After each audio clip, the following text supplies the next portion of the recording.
c'est Ben. Voilà, donc j'y ai réfléchi un peu et je me suis dit, allez, pourquoi pas. Ben écoutez, je fais une petite vidéo en fin de compte pour vous montrer un peu ce que j'utilise comme matériel en investigation. Allez, c'est parti.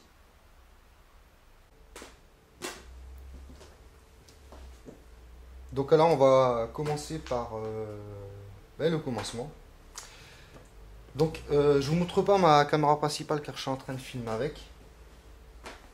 Donc voilà. Donc alors, c'est ce support que j'utilise en investigation. Pourquoi? Tout bêtement, pour plusieurs raisons. C'est en plastique, enfin plastique renforcé. C'est très léger, c'est très maniable.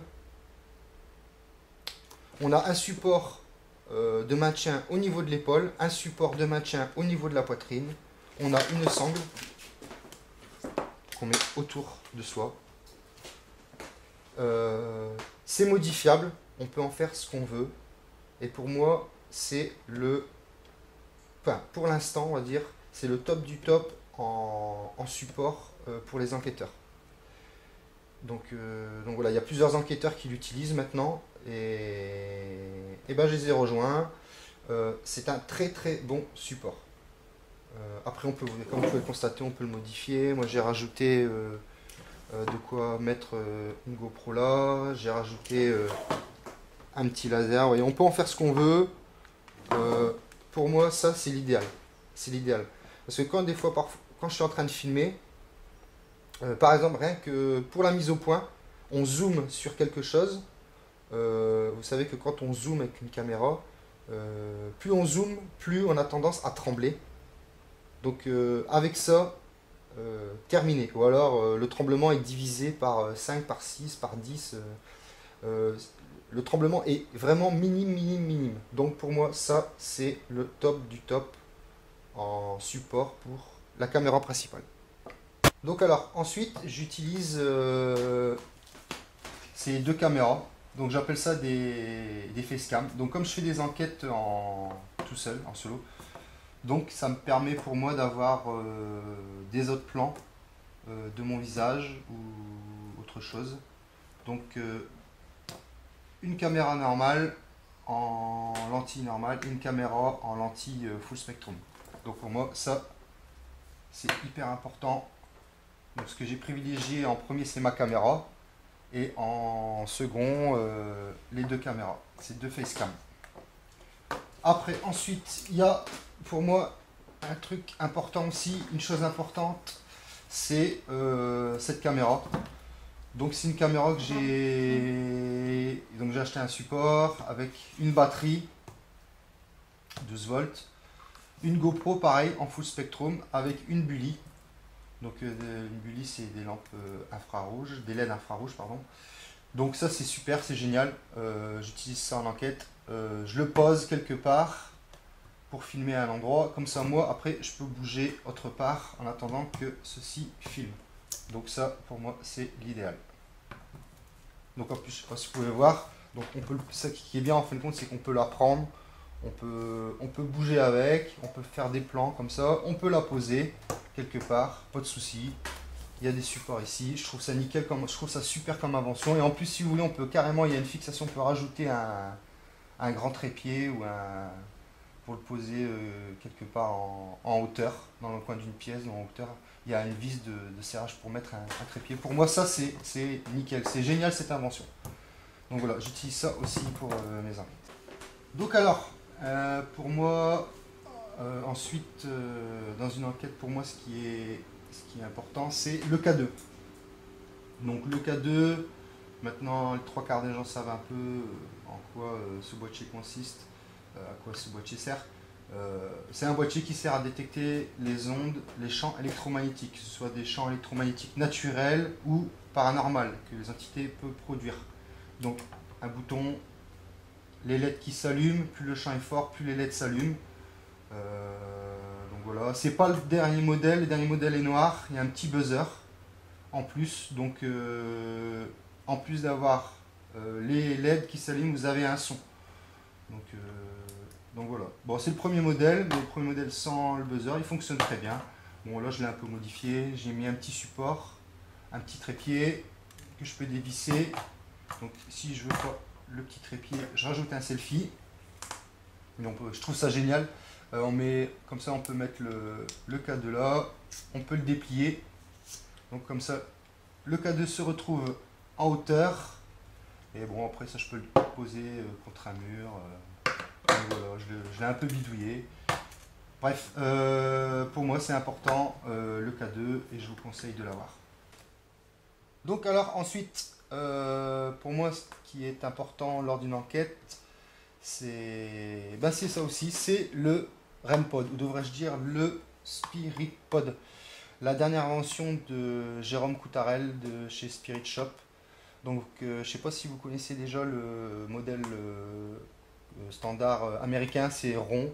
Là c'est carré et ça fonctionne très très bien.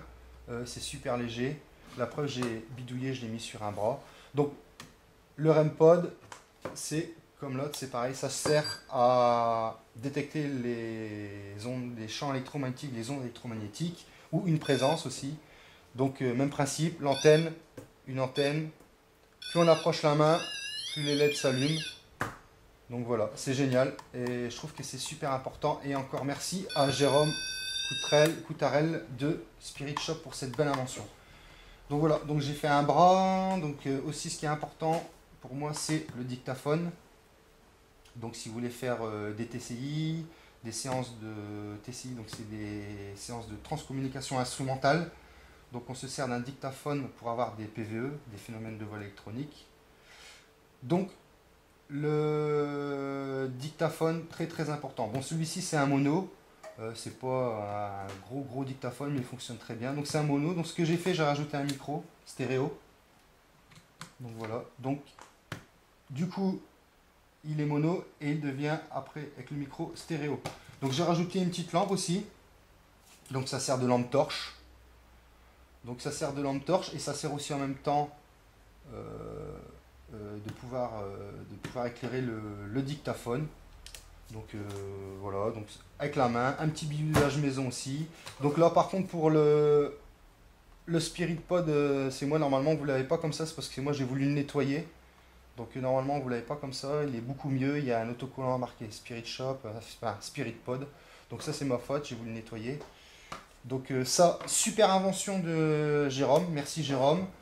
Puis après, voilà quoi, la lampe, le dictat et le micro stéréo. Voilà, pour moi, cette chose est aussi importante dans une enquête. Donc là, pour le reste du matériel, on va faire un condensé. Donc, le thermolaser, pour moi, c'est en tant qu'enquêteur, c'est important. Si on veut avoir température positive ou négative, chaud ou froid, à un point précis, thermolaser, important. Les talkie-walkie, si on a besoin de papoter avec son collègue, important. Les petites lampes LED blanches que je mets sur mon bras ou que vous pouvez mettre autre part car c'est toujours important de savoir où est-ce qu'on va.